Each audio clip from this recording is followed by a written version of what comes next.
Oh, you right. All right. That is a constant. Let's bring it back. Then we gotta come here too. Good evening. Welcome.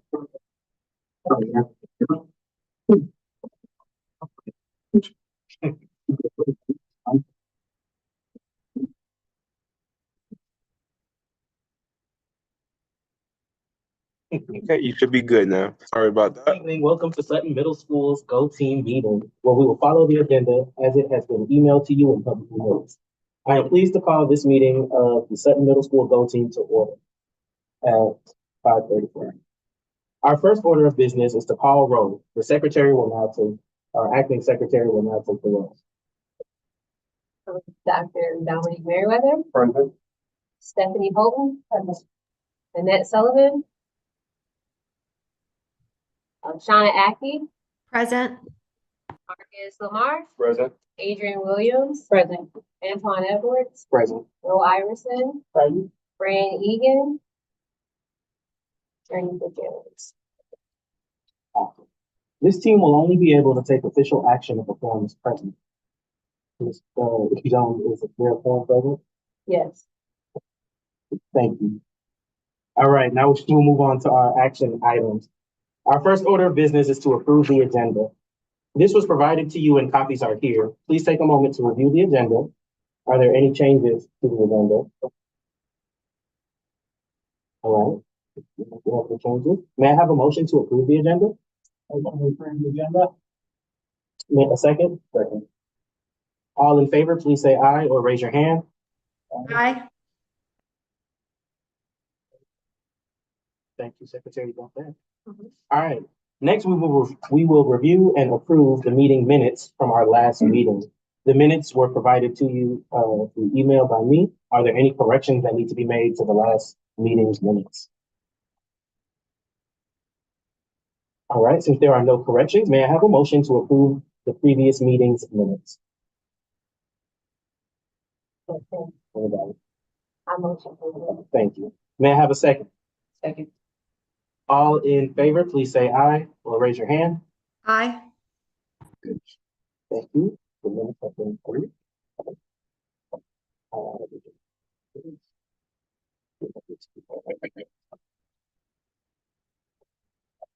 right. We will now move to the discussion items. So there were some other items that we needed to approve, but we had already done it at the last meeting, so that's why we removed it from our agenda. All right, now for the next few meetings, we will be focusing on creating a budget for the next school year. We need to ensure this budget aligns with our strategic plan and addresses our strategic priorities. We need to confirm our meeting schedule allows us to complete the budget within the district's required timing. And so they actually put a slide in. I know it's like they did it twice. I saw it on there. So you wait till we get to the presentation because it's a slide for the dates that we should get to. Yeah, but and it looks like we moved it. Hold on. Because we don't have to vote because we are ahead of the deadline, so we don't have to take action to change it. Correct. Okay. So, all right, we will skip that part. So all of our requirements are being met currently because we planned so eloquently in the beginning of it. So we've met all of that. So we will move on to our next one. We do not need to do that. All right, we will now proceed to our budget allocation presentation. Dr. Merriweather will share our school's allocations and present the proposed request for signature program and turnaround funds. Absolutely. Thank you, Mr. Chair. And so good evening, everyone. Welcome. Happy New Year. Back in the flow and swing of things.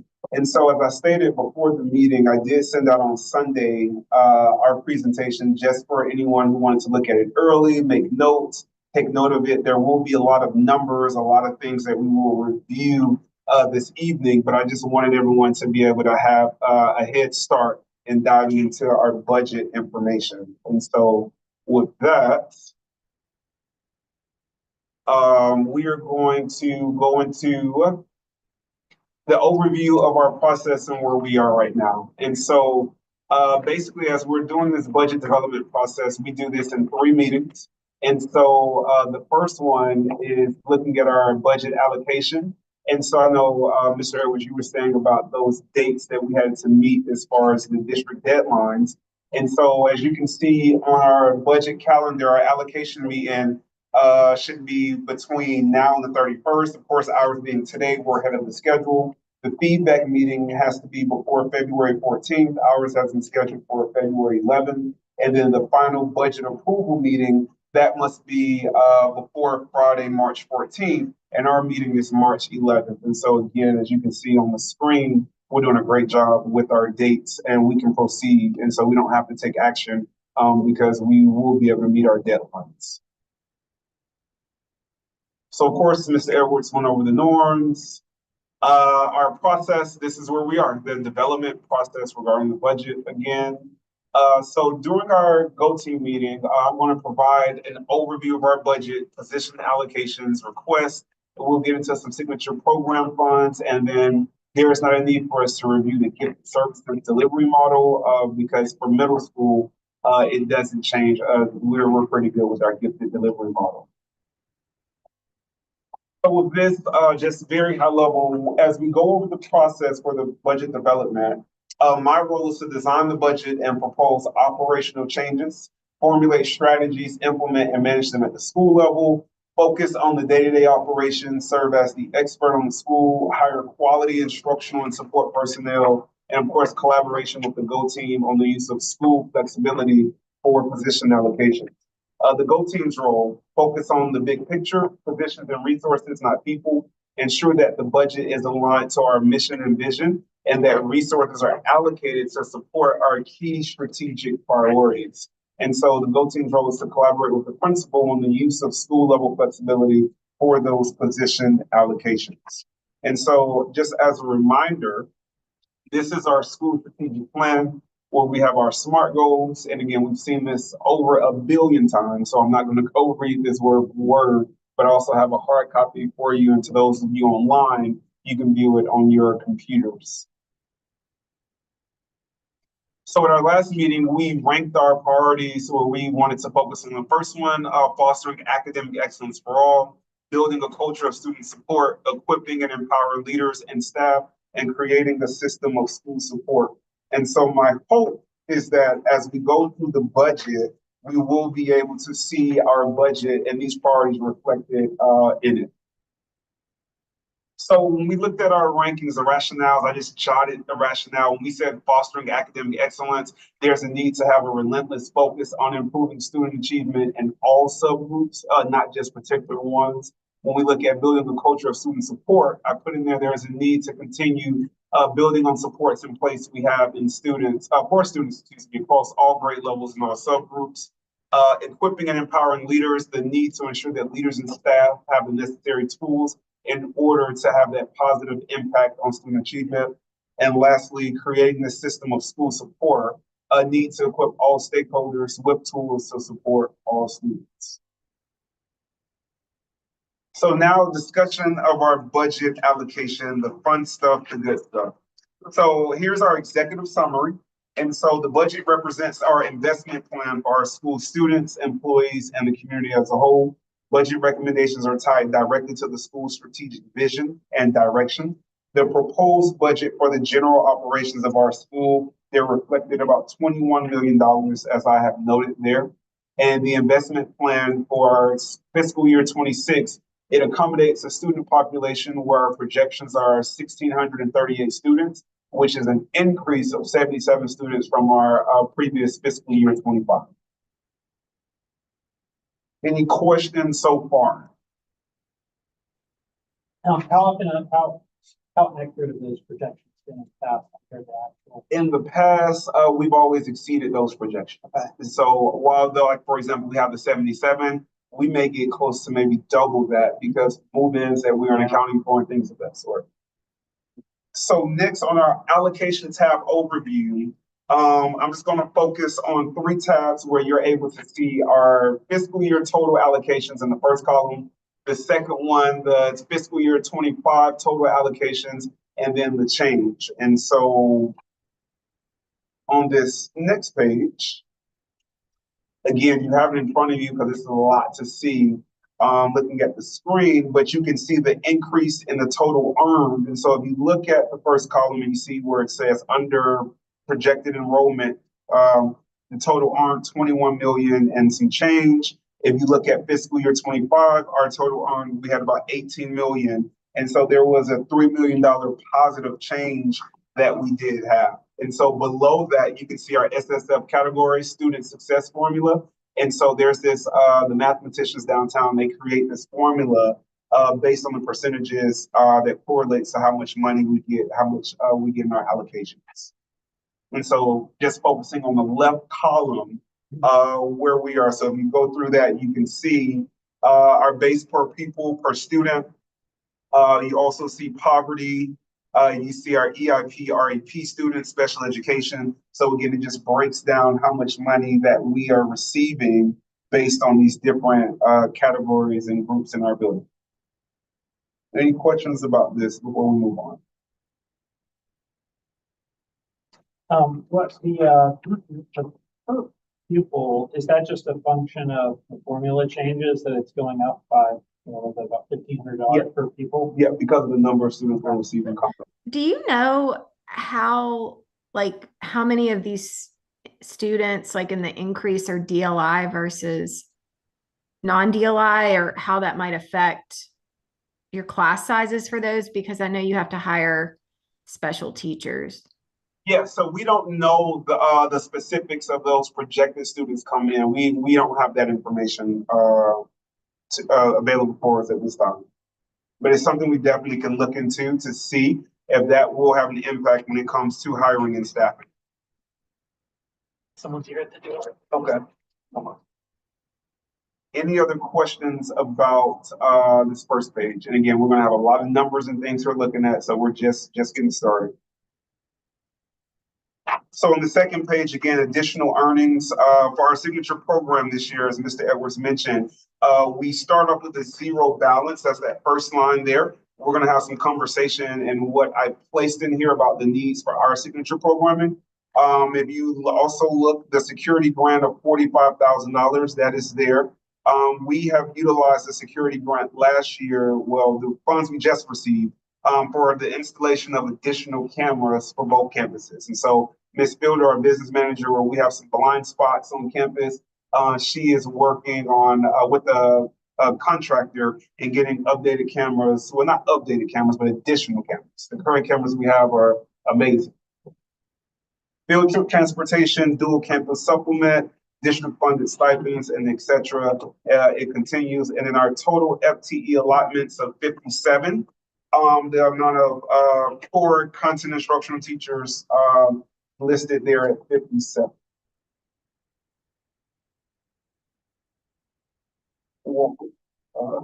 I'm trying to put something else, so thank you for joining us.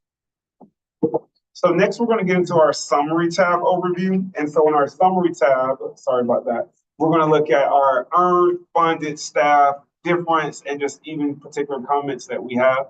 And so this just gives you a snapshot on earned. Those are those positions allocated by district departments.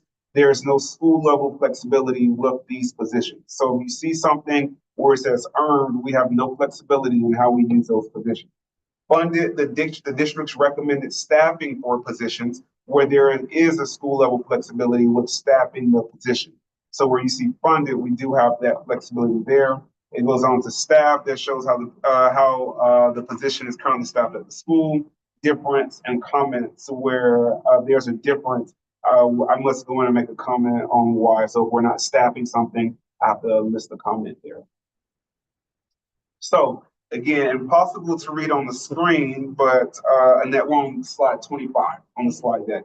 If you look at this, again, I'm not going to go through this line by line, but for example, at the top, you will see teachers, and you will see the number of teachers we've earned from the district and the number of ones we've staffed. And so to make this easier for you, if you look at the number 11, for example, when you look under teacher math 6 through 8, you see that number 11 on the far right side. And we see, so that's the earned, and then on the right column, that is what the school has funded. So basically what we're saying to the district is, you're giving us 11 teachers, and we plan to use all 11 math teachers. When you continue, you see science, we're getting 10 teachers, and you can see as a school, we're using 10. So as you kind of go through line by line, we want to make sure that those numbers add up. From social studies, we're given 10 as well, and we're utilizing 10. English language arts, we're given 9, and we're utilizing all 9. And of course, when we look at our art teacher, band teacher, music teacher, and etc., you see what we're given and you see what we're utilizing.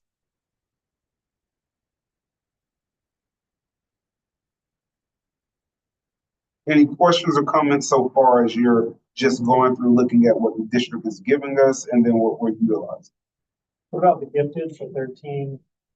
So we are utilizing all 13. Not sure why it's not populating on the screen, but we are utilizing all of our gifted teachers as well. Is this pretty straightforward for everyone as you're just navigating, looking through this? The goal here, big picture, is we want to make sure that we're not, gifted, we're given, I should say, 12 and we're only using 9, because then there's a difference. Like, well, that means larger class sizes, or why aren't you using all of the teachers that you've been given? And so we go to the next slide. You'll see even our paraprofessionals for special education. You will see on here just a regular paraprofessional. And again, I wish it was all just on one document so you can see the column headings, but pretty much the same here.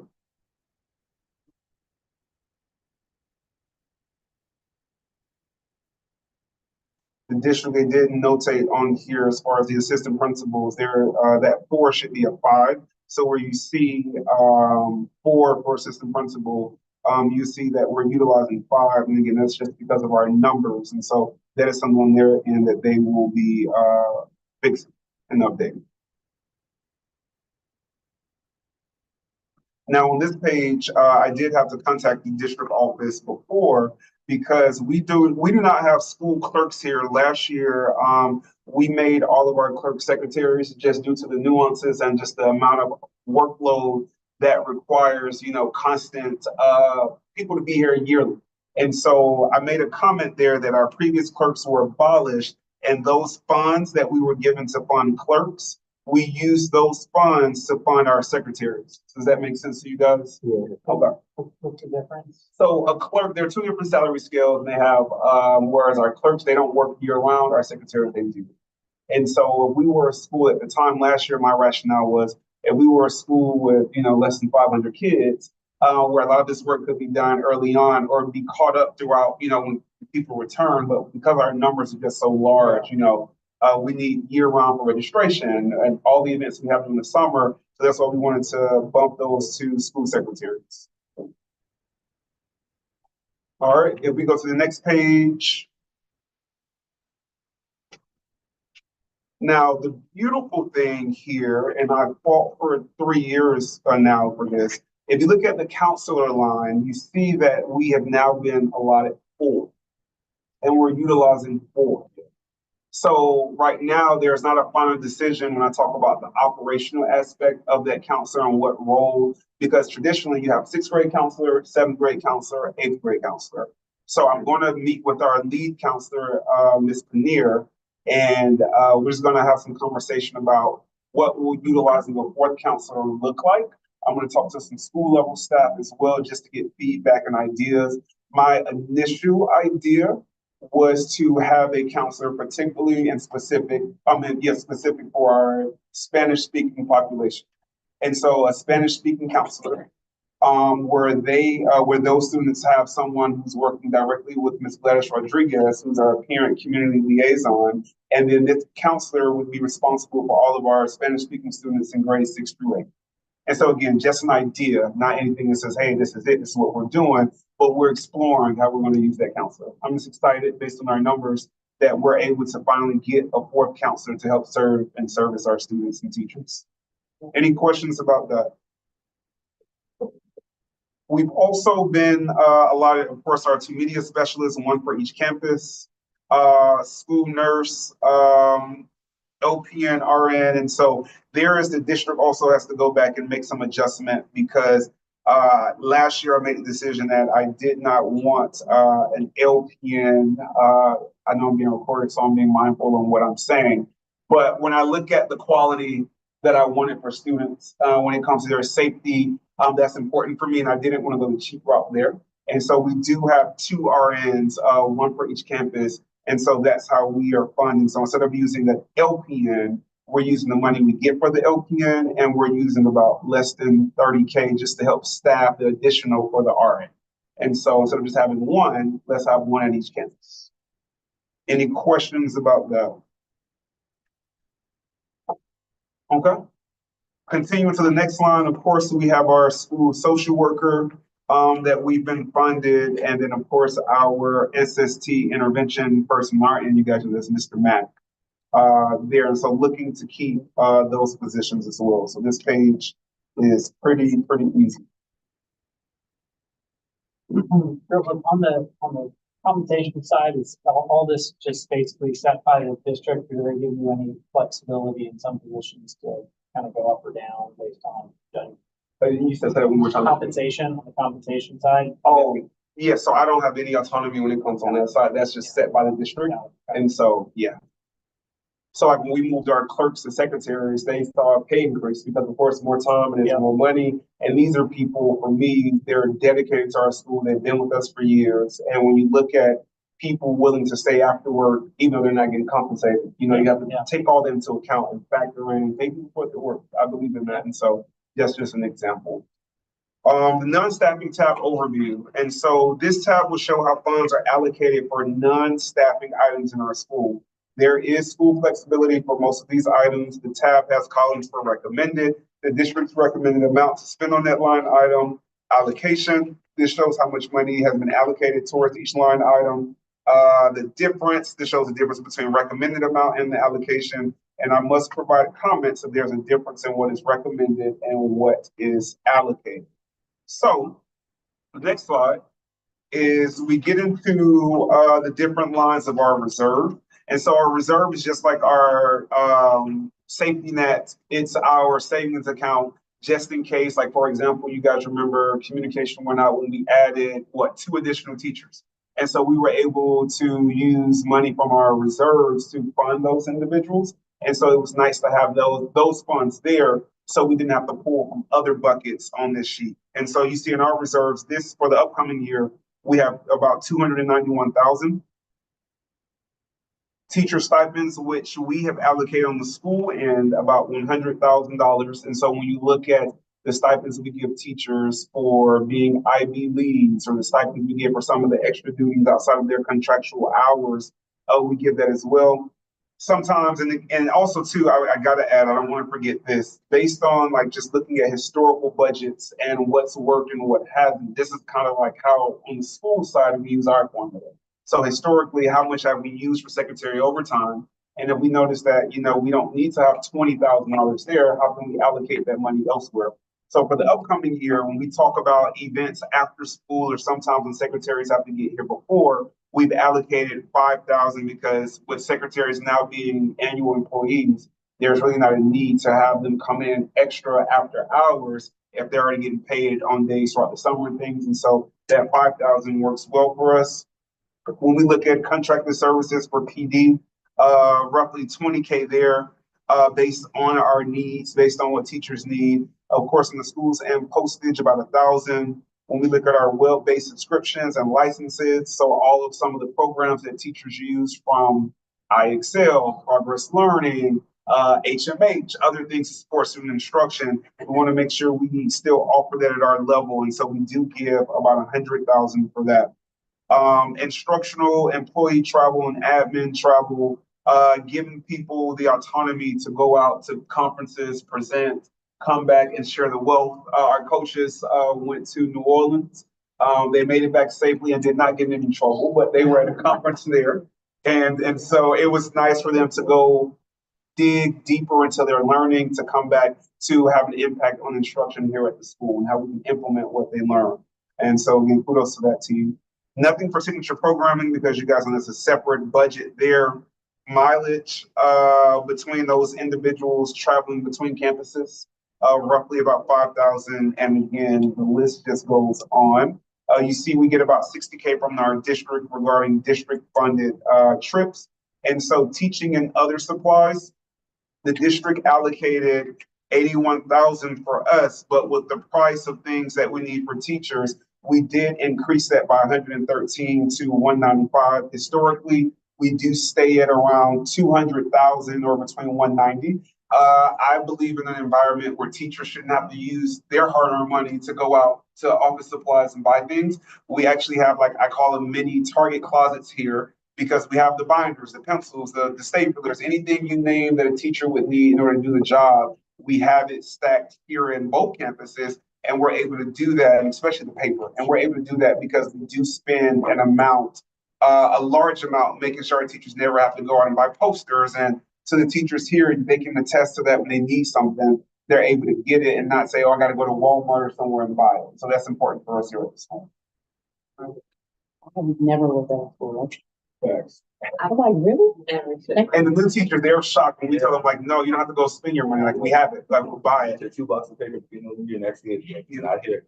Yeah, and that's so on the teacher side, in most schools you get like 2 boxes for each set of paper and that's it. Yeah. But here we don't do that. When we need paper, let us know. We buy it. So that's kind of how we do things. Kind of like the black cards of education. That's how I kind of jump to say. Instructional equipment and furniture. If you guys notice, we've done an overhaul between both campuses.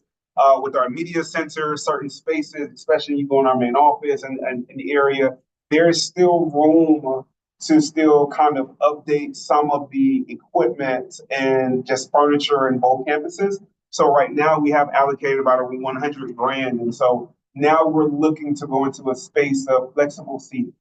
My vision for that is the traditional, these hard desks and things of that sort. I quite don't have it yet, and I'm kind of spilling the beans here, but I'm going to get with the team later because we're going to talk about how we're going to prioritize updating classroom furniture, classroom equipment. And so like our common spaces. So we know, like, we use the community hall. We know those tables have probably been here for 80 years. So looking at, how can we update some of these larger spaces that we know we use as a school before we start then going into individual classrooms, whether it's connections classes, looking at just seating or like little lab stations with the MacBooks. It's time for us to, again, continue to focus on updating 50-year-old furniture that we have housed in the building. And so again, I think it's a generous level. We're just having 100,000 in the perfect world. Just give me about 400,000 and we can wipe this thing clean. And so, but it's a start, right? It's a start for that. Computer equipment, take part in knowing that we have computer carts for every single teacher and that every student has a device. If you guys recall, we made the action as a Go Team a Bold action that other schools are now following, that we're able to not have kids go home with devices, but we just have those devices in classrooms. And so about 75 grand there. As our numbers grow, there's always that continued need to add more devices, but also special devices as well, whether they're iPads or certain things to make sure we can upkeep the devices, and also the carts as well the devices go into. And of course, you guys have spoke about the security grant, that 45K line, using that to install additional cameras. So regarding security, in December before we left, I had a company come out and meet with me. They're installing these, and I wish probably should have a picture of it, but they're installing these shutter doors on the shutter window panels on classroom doors. And so I know Howard, they were looking into investing into it. So I needed to see it. And so when I saw it, it's really a metal device and it closes on a window. And so the words on the outside say secure. And so when I looked at it, and it's totally transparent here, I looked at it and I'm like, okay, yeah, we can make it red, we can make it black, we can make it yellow, whatever color. But for me, it signaled a sense of like trauma, because it reminded me of like a jail cell. It was not something that I felt that was appropriate and that was a welcoming environment for students. While it sounds good ideally on paper about, these security things, if you have someone in the building, teachers can shut their doors and lock it, it goes over the glass. But if I have a, strong enough weapon, it can just go right through that. And so instead of making that investment, because again, it didn't go with our aesthetics and it just looked awful. And I can see kids being afraid just by looking at that, because it doesn't feel like school. So instead, once we use our 45 grand on our cameras installation this year, I'm going to look to explore adding ballistic film to the windows of classrooms. And so that's just the bulletproof windows. And so how we have like up here, when you come in, all that is ballistic film. I think we slowly and surely start making that investment to slowly get to a point to where all classrooms can have that bulletproof window. We are in the process now of getting quotes on, for that size, how much that would be. And so hopefully by our next go-to meeting, I will at least be able to have an update on pricing, and is it something that can be done in 1 year, 2 year span? And of course, if there's a need to lean on PTA, we could, kind of see what that looks like as well for additional support. I would definitely be open to any other thoughts or suggestions regarding security, need for any other ideas around it, even if you don't have them now. You're, in the middle of the night, you think of something, and so let me know. But of course, for me, security is the biggest thing here. We can't have great teaching if we don't have safe schools. And so it's kind of what we go with that. So it's a film that they apply to the existing glass, or they replace the They glass? take it out. They take it out and they put a different glass in. And so the good thing about the film is, for example, you can't shoot in, but you can shoot out. So in this case, as you see, like when you were locked out with the glass doors, if we had someone out there in that area, our officers, they would be able to come to that area when I was letting you in, and they would be able to shoot out, but the person on the other side wouldn't be able to shoot in anywhere around it. So yeah, that's pretty much it. And again, it's a reality. Knowing the climate of the world, it's a conversation I don't like having, but it's a needed conversation when we talk about being ready so we never have to get ready. All right, let's keep going. So the next slide on here, we talk about academic stipends. The district allotted $25,000, and that's fair enough for us. Fine arts stipends, athletic stipends, teacher subs, about 214 grand the district has given us, and then substitute stipends as well. Again, all within what the district is giving us. There's no need to use our school level funds because we always do a great job each year on utilizing, maximizing those funds there.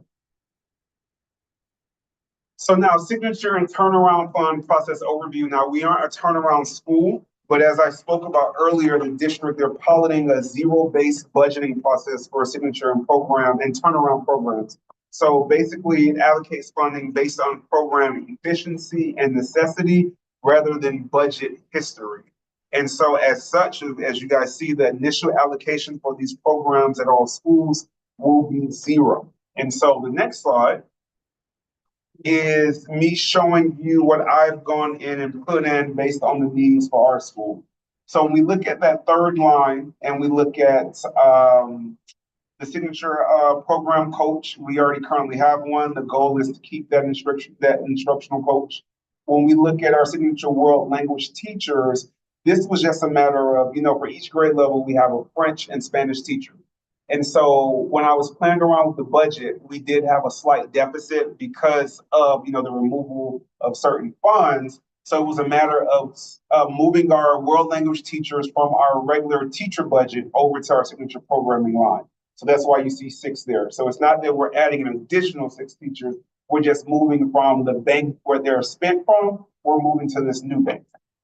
And so on the next slide here, I did just put in the rationale as to why we need a signature program coach as well. I just put in there an essential resource for the success of our middle school students and staff, serving as a pivotal support in achieving the goals outlined in our continuous improvement plan.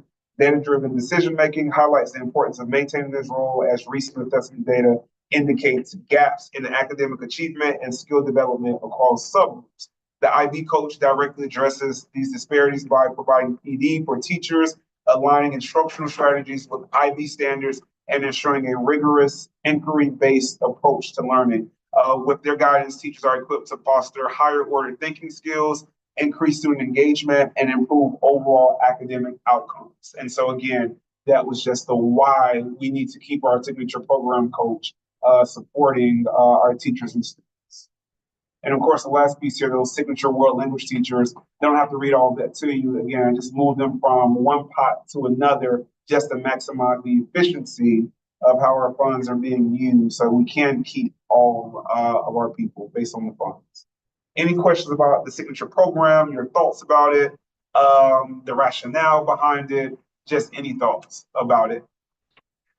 I will tell you a part of this, I know some schools are looking to go without their signature program coach. when I look at just our alignment with North Atlanta High School and how our kids leave here and then go into an IB signature program at the NYP, it only makes sense for us to be in alignment with our feeder high school. And so, again, it was for me a no-brainer, making sure we keep our signature program strong. And honestly, a lot of people are attracted to our school because of our IB program that we have. Who's the current signature program coach? Brett Plater. So our former signature program coach, she was promoted to a district position, Colette Minifield. So she's now the IB coordinator for all IB schools in the district. And so again, an honor on us on the Sutton side because you chose someone from our school who's the best to lead this work. And so now we were just lucky enough when we found Mr. Plater, and he's been phenomenal, jumping right in, keeping IB up, but also offering a fresh set of eyes and taking IB at our school to the next level. And Ms. Jones, as an instructional coach, works directly with Mr. Plater day to day. It's amazing. I definitely anticipate us becoming a model school for IB under his guidance. He's the IB guru. You know, I got to go to him on things IB. He has great ideas and great networking opportunities on the horizon. And he's always thinking about, you know, just thinking on how we can take instruction to the next level with IB and just making sure we're, you know, branding our IB program the best that we can. So we actually have a meeting with North Atlanta next month. Beginning to do some observations and sort of do some calibration on walks with them with the IB. And the goal of that, and we met about that today, the goal is to get into North Atlanta High School to see how IB is being delivered and how teachers are incorporating that into their day-to-day instruction. And so looking at that and then looking at how we're currently doing it and seeing if there's any way to either not necessarily mimic, but also just get better and stronger based on what students can expect when they get to high school. So super excited about those visits we have next month, going into those classes and those IB classes at North Atlanta. No, it wasn't. I heard all about it. We'll talk about that. So what's next? February Go Team feedback meeting before February 14th. We already talked about this earlier. Our cluster superintendent will review between those dates, February 17th and the 21st. Then we'll do our human resource and staffing conferences. And then March, we will go into our final Go Team approval meeting after the conference and before Friday, March 14th. And so then we will take action on the final budget recommendation before March 14th. Now, no, go ahead. So will the district basically say, hey, we're good with your signature program stuff before that? And when do they sort of? Before that. So yeah, they're actually going to review this. The deadline, I think, is actually tomorrow. One of these days, coming up in the next couple of days. So we'll know ahead of time. Yeah.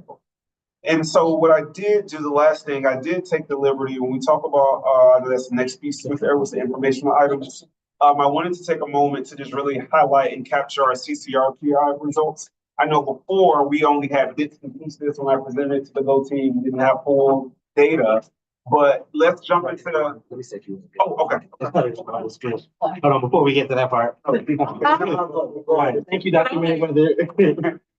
Thank you for the information. It's important that we understand how these allocations will impact our students and the school's overall goal. Thank you for sharing all your thoughts and questions about our school's allocation and request of signature program and turnaround funds. Everyone's input is invaluable as we continue this process. At our next meeting, we'll have the opportunity to review the entire budget in detail and provide additional feedback to ensure that it aligns with our school's strategic priorities and the needs of our students. All right, we will now move on to our informational items. And first is the principal's report. Right now, you're so excited about. Yeah, you ready to go. All right, I got you. So I just wanted for me just to really share our CCRPI results. I shared with teachers this week. But when we look at school year 2023 and 2024, you see we had a content mastery of 67 overall score. And now, you know, the most recent one, we finally are at a passing score of 72.4. I did tell teachers, you know, assuming the principalship here, it's like inheriting a home, you know, whether it's brand new or used or, you know, previous owners, But just like any home, you see things that aren't a good fit. You see chandeliers and things, you're like, okay, I have to update that, change this carpet, and do all of that. And so that's essentially what I did here when I, became principal. It's about getting the right people in and transparently speaking the right people out. Those who did not want to serve children and those who did not care to go the extra mile that we seek in our teachers. And so for me, again, when you look at this, it's one of the highest scores we've had since the pandemic of a 72. Now, we do know with our science, it's an area of opportunity there, and it's not a secret. And so that's why our coaches and those 8th grade science teachers, they're being worked with weekly to make sure we improve this trend across the district and state with low science scores. When we look at our progress from the state, the Georgia Department of Education, we see how students were progressing in English language arts, math, and towards English language proficiency. You see from year 23 to year 24, again, another great increase, 89.2. And more specifically, when you look at our students making progress towards English language proficiency from year 23, a 39%, to our most recent year 24, a 79.83%. So when you look at just the level, the number of gains, the amount of gains happening, something that is happening in the school, it's working, and the data shows it. Moving on, closing gaps. This is the expectation that all students and subgroups make improvements in their achievement rates. Year 2023, we were at a 61.8 on our improvement target performance.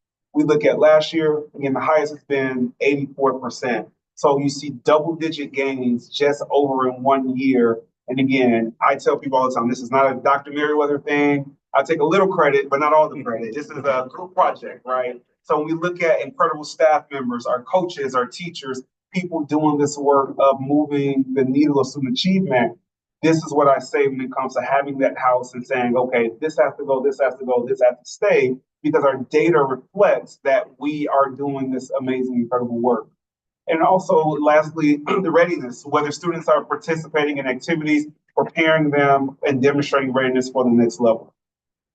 23 and 83.7%, in 24, we see an 84.7% as well. So you see those students reading at or above grade level. Literacy is a major factor in all things. So for year 23 to be at a 72 and then an increase where we're now at a 75. And again, the goal is to get better. But again, you have to crawl before you run and walk. But we are on that right road. Now, student attendance and beyond the core. Again, we see increases there. Now, a small dip in student attendance and just in, how should I say this politically, in recent immigration policies and changes by the federal government. That is something also that we are monitoring as well, because the reality of it is we do have some students afraid to come to school, some families afraid to send their kids to school. We have been being briefed as principals on our role and expectations. In any case, there is an ICE officer or officers who decide to show up to the building on what we are expected to do. And so again, different conversation for a different day, but we are prepared. And like I've told the staff, our main thing is to keep the main thing, teaching and learning. And the people, I'm not gonna say that, but y'all say it off camera. But yeah, we're gonna protect our students to make sure that they're good and that they can continue to get an education, and knowing that they don't ever have to worry about someone coming to just remove them and we never see them again. So we look at our student groups and our subgroups. This is for English language arts. This at a very high level. The short and dirty version is you want these flags to be green and with a little bit of yellow.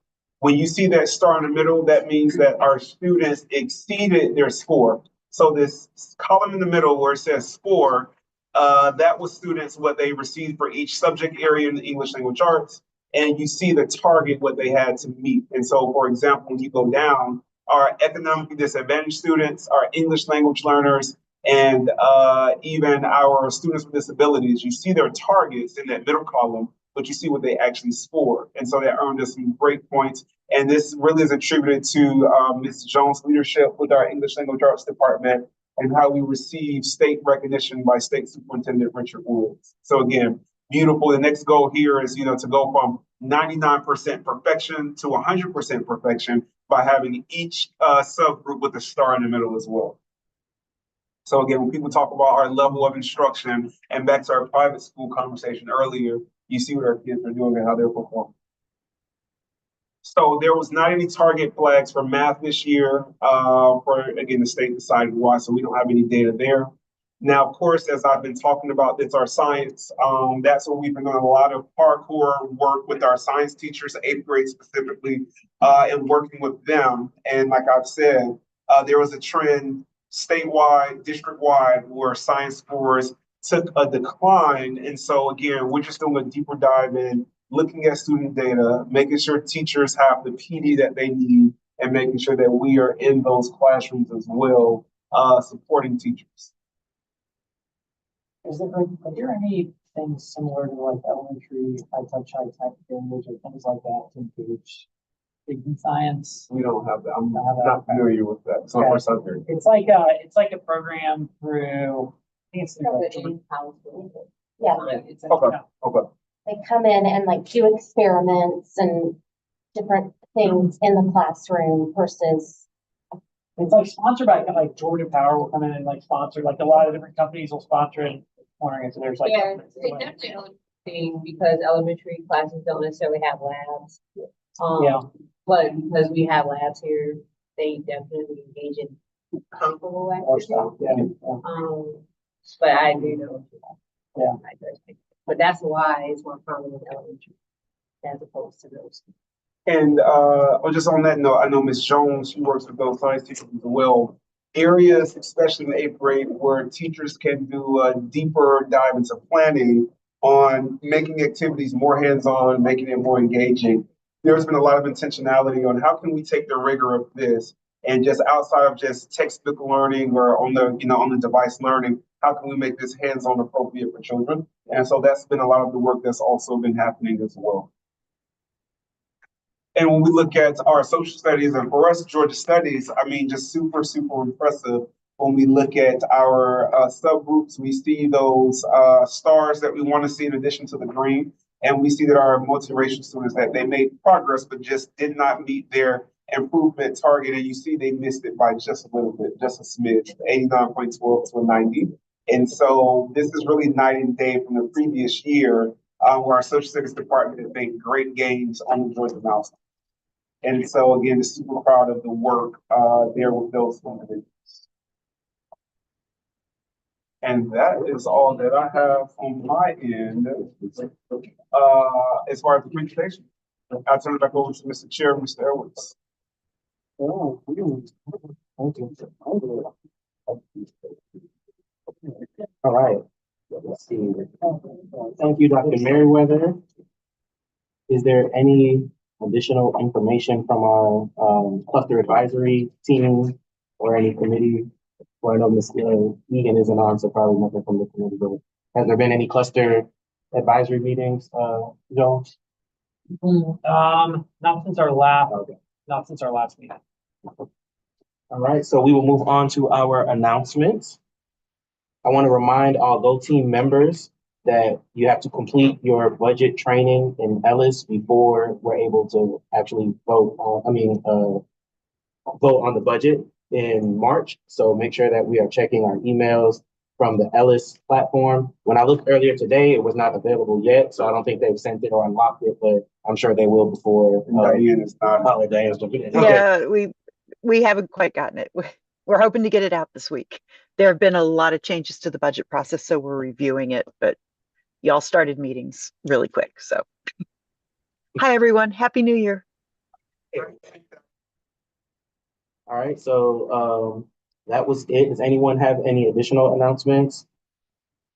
I don't know if Diane, I think we had I know the weather's been trash every time they've tried to do the summit battle, so I'm not sure how that worked, but it was virtual. yeah. Diane, do you want to chime in on Diane, anything? Well, we did have the summit we had it virtually. So I think you had attendance from Sutton because I think, I know at least one person showed up, if I recall correctly. I think. Oh, well, but we did have the summit. All of the materials will be available by the end of February. And the other announcement I have is that we do have declarations currently open. Every school has one parent guardian seat and one non-supervisory staff seat up for election. So we hope people will consider to throw their hat in the ring and declare their candidacy to run for the Sutton Go team. Thank you, Diane, as always. And if you guys want, let's see, I have it over here too. So Shauna's term is up. My term is up. Miss Fran Egan's and Miss Jones are the four seats that are up in 2025. So I'm not sure. I'll get with Diane to see who can reapply. Or I'm done. I've done my 2 terms, my 4 years. And I'll have my last kid being in 8th grade next year. So I'm done, but I have started to spread the word. Knowing, because I saw the note as well that declarations were out there. So it's been great, but I will not be running again. But I'll be around next year if you guys need anything. It's been a great ride. We enjoyed you. So thank you for your service to those of us here at Sutton. We appreciate it. all right. Any other announcements from anyone? Okay, we have reached. I'm sorry, I do have one more. I know that HR is going to be starting the principal selection process for North Atlanta. I don't know exactly what those dates are or when that's happening, but please keep your ears out because I know the first thing they do is they engage the entire community to get a profile of a principal. It's what they call it. So, that's where you get to weigh in as to what characteristics you think will make the best fit for North Atlanta High School principal. Thank you so much. All right, we have reached the end of our agenda. Is there any additional business at this time? Okay, may I have a motion to adjourn the meeting? Our motion. May I have a second? All right, thank you. All in favor, please raise your hand and say aye. Aye. All right, it is 6:25. This meeting is adjourned. All right, see you later. Thank you for joining us. Thanks, everyone.